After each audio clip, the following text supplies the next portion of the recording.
ಸ್ನೇಹಿತರೆ ನಮಸ್ತೆ. ನಾಡುನುಡಿ ಯೂಟ್ಯೂಬ್ ಚಾನಲ್ಗೆ ನಿಮಗೆಲ್ಲ ಸ್ವಾಗತ. ಸ್ನೇಹಿತರೆ, ನೀವು ಕೂಡ ಡ್ರೈವಿಂಗ್ ಲೈಸೆನ್ಸ್ ಅನ್ನು ಹೊಂದಿದ್ರೆ ಇನ್ನು ಮುಂದೆ ಕಡ್ಡಾಯವಾಗಿ ನೀವು ಈ ನಿಯಮವನ್ನು ಪಾಲನೆ ಮಾಡಬೇಕಾಗಿದೆ. ಡ್ರೈವಿಂಗ್ ಲೈಸೆನ್ಸ್ ವಿಷಯವಾಗಿ ಹೈಕೋರ್ಟ್ ಈಗ ಮಹತ್ವದ ತೀರ್ಪು ಕೊಟ್ಟಿದೆ.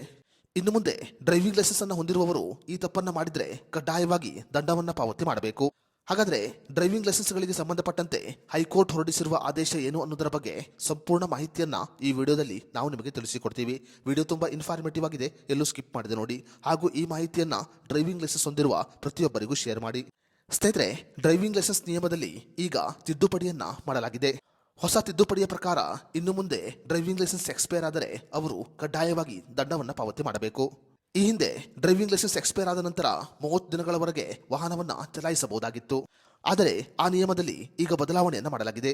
ಇನ್ನು ಮುಂದೆ ಡ್ರೈವಿಂಗ್ ಲೈಸೆನ್ಸ್ ಎಕ್ಸ್ಪೈರ್ ಆದರೆ ಅವರು ಯಾವುದೇ ಕಾರಣಕ್ಕೂ ವಾಹನವನ್ನು ಚಲಾಯಿಸುವಂತಿಲ್ಲ. ಎಕ್ಸ್ಪೈರ್ ಆದ ಡ್ರೈವಿಂಗ್ ಲೈಸೆನ್ಸ್ ಅನ್ನು ಇಟ್ಟುಕೊಂಡು ವಾಹನವನ್ನು ಚಲಾಯಿಸಿದರೆ ಅವರಿಗೆ ಕಡ್ಡಾಯವಾಗಿ ದಂಡವನ್ನು ಹಾಕಲಾಗುತ್ತೆ. ಡ್ರೈವಿಂಗ್ ಲೈಸೆನ್ಸ್ ಎಕ್ಸ್ಪೈರ್ ಆದ ನಂತರ ಯಾವುದೇ ಕಾರಣಕ್ಕೂ ವಾಹನಗಳನ್ನು ಚಲಾಯಿಸುವಂತಿಲ್ಲ ಅಂತ ಈಗ ಹೈಕೋರ್ಟ್ ಆದೇಶವನ್ನು ಹೊರಡಿಸಿದೆ. ಒಂದು ವೇಳೆ ಎಕ್ಸ್ಪೈರ್ ಆದ ಡ್ರೈವಿಂಗ್ ಲೈಸೆನ್ಸ್ ಅನ್ನು ಇಟ್ಟುಕೊಂಡು ವಾಹನವನ್ನು ಚಲಾಯಿಸಿದರೆ ಅವರು ಕಾನೂನಿನ ಪ್ರಕಾರ ದಂಡವನ್ನು ಪಾವತಿ ಮಾಡಬೇಕು. ಈ ಕಾರಣಗಳಿಂದ ಒಬ್ಬ ವ್ಯಕ್ತಿ ತನ್ನ ಡ್ರೈವಿಂಗ್ ಲೈಸೆನ್ಸ್ ಎಕ್ಸ್ಪೈರ್ ಆಗುವುದರ ಒಳಗಾಗಿ ಅದನ್ನ ನವೀಕರಣ ಮಾಡಬೇಕು ಅಂತ ಹೈಕೋರ್ಟ್ ಈ ಮೂಲಕ ಆದೇಶವನ್ನು ಹೊರಡಿಸಿದೆ. ಸ್ನೇಹಿತರೆ, ನಿಮ್ಮ ಬಳಿ ಕೂಡ ಡ್ರೈವಿಂಗ್ ಲೈಸೆನ್ಸ್ ಇದ್ದರೆ ಅದರ ಎಕ್ಸ್ಪೈರಿ ಡೇಟ್ ಯಾವುದು ಅಂತ ನಮಗೆ ಕಮೆಂಟ್ ಮಾಡಿ.